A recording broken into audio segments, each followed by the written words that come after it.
9,20,00,000 IPL নিলামে এমন অঙ্ক দেখে অনেকেই চমকে গেছেন। যে মোস্তাফিজকে একসময় 3 কোটিতেও নিতে চায়নি কোনো দল, সেই মোস্তাফিজের জন্য এবার কেন কলকাতা নাইট রাইডার্স ঢেলে দিল 3 গুণের বেশি অর্থ।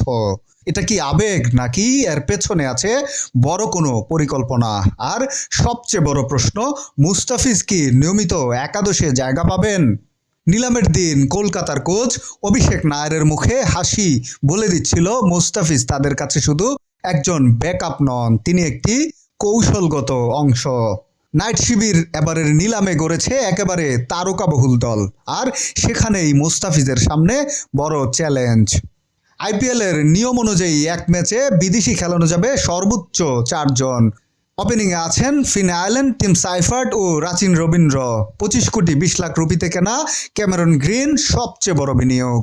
ফিনিশার হিসেবে রোবেন পাওয়েল, বোলিংয়ে সুনীল নারিন আর 18 কোটির লঙ্কান গতি তারকা মাতিসা পাতিরানা। এই বাস্তবতায় 3 বিদেশি প্রায় নিশ্চিত, নারিন, গ্রিন ও পাতিরানা। এখন প্রশ্ন, চতুর্থ বিদেশিকে? ঠিক এখানেই শুরু মোস্তাফিজের গল্প। কলকাতা চাইলে ওপেনিংয়ে বিদেশি ব্যাটসম্যান খেলাতে পারে, এছাড়া পাওয়েলকে ফিনিশার হিসেবে রাখতে পারে। কিন্তু যদি দল হাঁটে ভিন্ন পথে, যেমন 2024 সালের চ্যাম্পিয়ন হওয়ার মৌসুমে যা করেছিল, তাহলে ছবিটা বদলে যায়। নারিন যদি ওপেন করেন, মিডল অর্ডারে ভারতীয় ব্যাটসম্যানরাই ভারসাম্য এনে দিতে পারেন। তখন বিদেশি 4 জন হতে পারেন নারিন, গ্রিন, পাতিরানা ও মুস্তাফিজ।